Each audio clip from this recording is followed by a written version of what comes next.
இன்றே சப்ஸ்கிரைப் செய்து உங்கள் ஃபேவரட் ஷோகளை காணுங்கள். என் ரூம்ல இருந்த ஒரு நெக்லஸ காணும்.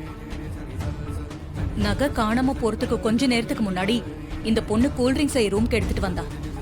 அதனால நகையை இவதான் எடுத்திருக்கணும்னு சந்திரா சத்தம் போடுறா. மேடம், திரும்ப திரும்ப நகையை நான் எடுத்தேன்னு சொல்லாதீங்க மேடம். அதை நான் பார்க்க கூட இல்ல மேடம். சொன்ன நம்புங்க. ஏய், நீ என்னதான் சொன்னாலும் நான் நம்ப மாட்டேன். நகை ஒன்ன தவிர வேற யாரும் எடுத்திருக்க முடியாது. மரியாதையா கொடுத்துரு. இல்ல இங்க இருந்து நீ வெளியிலேயே போக முடியாது.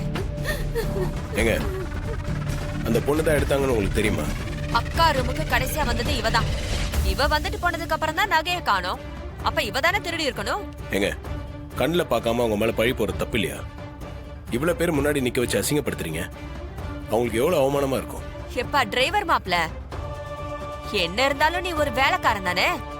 அதான் இந்த வேலைக்காரிக்கு சப்போர்ட் பண்ணி பேசிட்டு இருக்க. அது சரி, ஏன்னா எனத்தோட தானே சேரும். சந்திரா, வாய் மூடு. அப்புறம் நம்ம வீட்டு மாப்பிள இப்படிதான் மரியாதை இல்லாம பேசுவியா?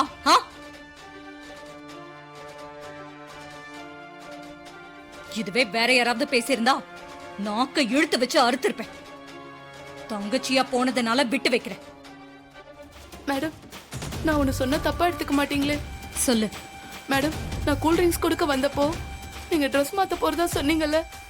ஒருவேளை புடவை மாத்துறப்ப அதுல ஏதாவது மாட்டி இருக்கலாம்ல மேடம்? ஆமா, அந்த புடவையில செக் பண்ணா தெரிய போகுது. சரி வாங்க புடவையில தேடி பார்க்கலாம். இதெல்லாம் வீண் வேலை. அங்கெல்லாம் இருக்க சான்ஸே இல்ல.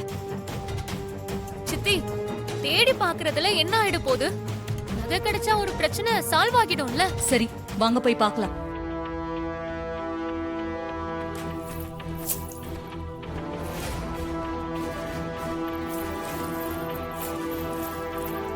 அப்பா, நகை கிடைச்சிருச்சு. இனிமே எந்த பிரச்சனையும் இல்ல. நானும் ரூம்ல தான் எங்கேயாவது இருக்குன்னு சொன்னேன். இவதான் தேவையில்லாம இந்த விஷயத்தை பெருசுபடுத்திட்டா. தப்பே பண்ணாத அந்த பொண்ணை அவமானப்படுத்துறீங்களா? அந்த பொண்ணு மனசு எவ்வளவு வேதனைப்பட்டிருக்கும். நான் என்ன வேணும் நான் செஞ்சேன். சூழ்நிலை அப்படி. அதுக்காக என்ன பண்ண முடியும்? நீங்க செஞ்சது தப்பு. அந்த பொண்ணு கிட்ட மன்னிப்பு கேளுங்க.